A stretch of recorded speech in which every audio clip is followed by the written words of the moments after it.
Assalamualaikum warahmatullahi wabarakatuh. Halo anak-anak, selamat pagi. Berjumpa lagi dengan Bunia. Semoga kalian semua dalam keadaan sehat dan harus tetap semangat. Baiklah anak-anak, karena kita masih diharuskan belajar di rumah, maka hari ini Bu Guru akan membahas tentang masih tema 1, subtema 1 dengan materi muatan pelajaran IPS. Hari ini Bu Guru akan membahas tentang ASEAN. Nanti akan Bu Guru ulas tentang apa itu ASEAN, negara-negara anggota ASEAN, kemudian tentang kondisi geografis masing-masing negara anggota ASEAN. Baiklah, yang pertama ASEAN. Bu Guru yakin kalian mungkin pernah mendengar ASEAN itu apa. Kalaupun belum, sekarang Bu Guru akan bahas ASEAN adalah sebuah organisasi internasional yang di dalamnya beranggotakan negara-negara yang ada di kawasan Asia Tenggara. ASEAN itu sendiri berdiri atau didirikan pada tahun 1967, di mana di tahun itu ada 5 negara pemrakarsa atau pendiri ASEAN yang mendirikan ASEAN itu sendiri. Negara-negara itu adalah antara lain adalah Indonesia, Malaysia, Singapura, Thailand, dan Filipina. ASEAN didirikan atas dasar deklarasi Bangkok. Nah, ASEAN itu sendiri didirikan karena adanya kesamaan letak geografis negara-negara yang ada di kawasan Asia Tenggara itu. Kemudian karena adanya persamaan tujuan, baik itu tujuan dalam bidang pendidikan, seni, sosial budaya, ekonomi, dan lain sebagainya.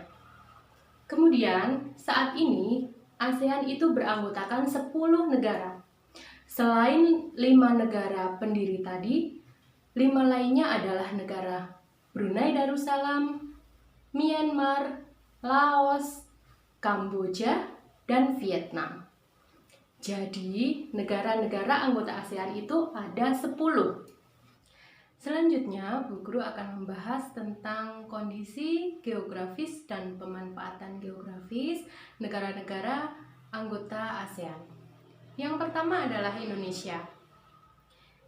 Negara Indonesia adalah negara kepulauan, di mana wilayahnya dikelilingi oleh lautan. Kemudian keadaan alamnya juga banyak sekali gunung dan pegunungan. Bahasa resmi yang digunakan adalah bahasa Indonesia. Suku-suku bangsa di Indonesia sangatlah banyak yang tersebar dari Sabang sampai Merauke.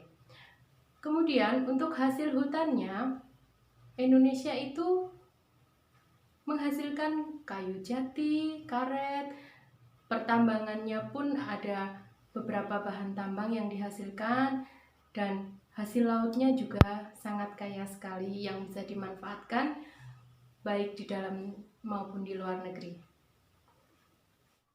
Negara yang kedua adalah negara Malaysia.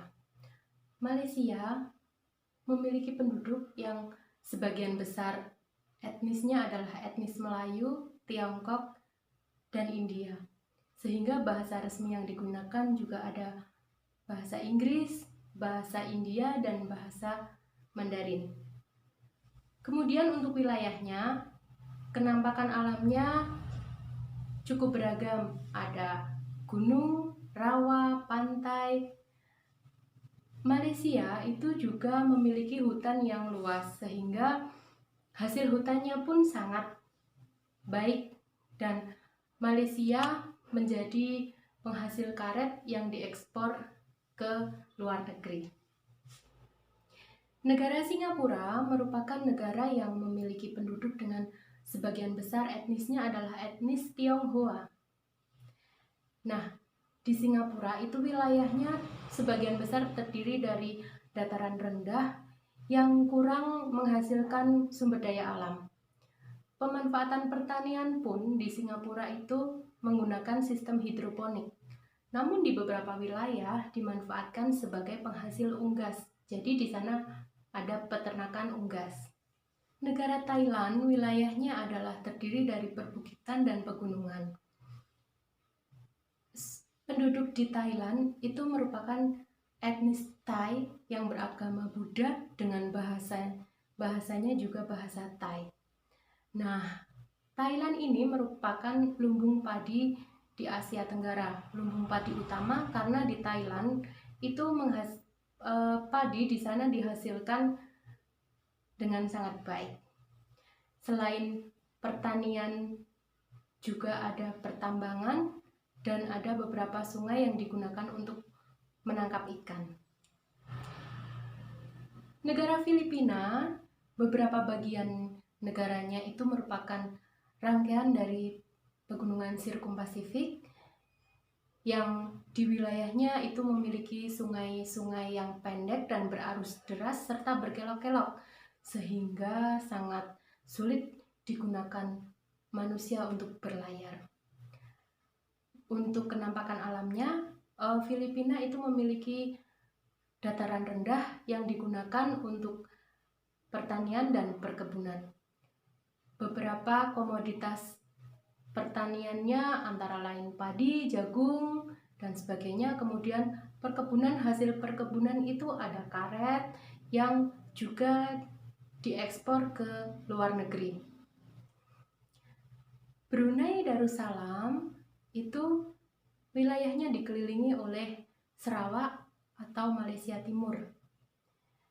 Nah, di Brunei Darussalam ini sebagian besar penduduknya menganut agama Islam dan etnis yang ada di sini adalah etnis Melayu, etnis Tionghoa. Kemudian Brunei Darussalam adalah penghasil minyak dan gas alam yang cukup besar yang dimanfaatkan baik di dalam negeri maupun di luar negerinya. Untuk negara Vietnam itu keadaan alamnya cukup beragam. Ada dataran rendah, gunung, bukit, hutan lebat. Kemudian untuk wilayahnya juga banyak dimanfaatkan sebagai pertanian dan di beberapa wilayahnya juga berdiri berbagai industri, baik itu industri makanan dan lain sebagainya. Penduduk Vietnam itu sebagian besar merupakan etnis Kinh yang beragama Buddha dengan bahasa Vietnam yang digunakan dalam kehidupan mereka sehari-hari. Untuk wilayah Laos itu wilayahnya terdiri dari wilayah yang bergunung-gunung dengan hutan tropis yang lebat.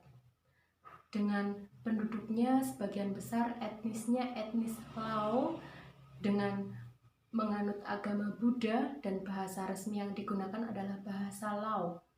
Nah, di Laos ini sebagian besar yang digunakan adalah hasil dari pertanian. Kemudian ada sungai yang terkenal yaitu Sungai Mekong yang menghasilkan beberapa ikan yang bisa digunakan dalam kehidupan sehari-hari. Selanjutnya adalah negara Myanmar. Myanmar itu keadaan alamnya terdiri dari dataran rendah hingga pegunungan, di mana penduduknya sebagian besar ada etnis Myanmar, Tiongkok, kemudian India. Nah, bahasa yang digunakan itu adalah bahasa Myanmar. Penduduk Myanmar sebagian besar menganut agama Buddha.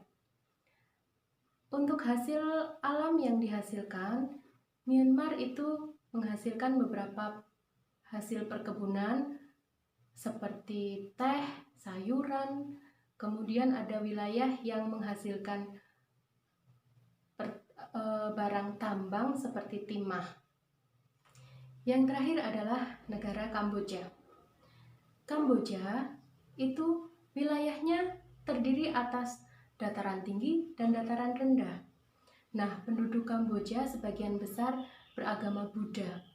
Kemudian untuk hasil yang terkenal adalah ikan tawar. Jadi ikan tawar di Kamboja itu merupakan ikan tawar utama di wilayah Asia Tenggara.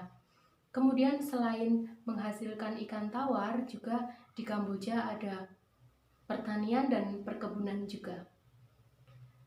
Nah, itu tadi adalah ulasan mengenai kondisi geografis 10 negara yang berada di kawasan Asia Tenggara atau 10 negara anggota ASEAN. Sebagian besar memang wilayahnya hampir sama karena letak geografisnya sendiri itu berdekatan. Baiklah, semoga apa yang Bu Guru jelaskan kali ini kalian bisa memahami. Sampai jumpa di video yang selanjutnya. Wassalamualaikum warahmatullahi wabarakatuh.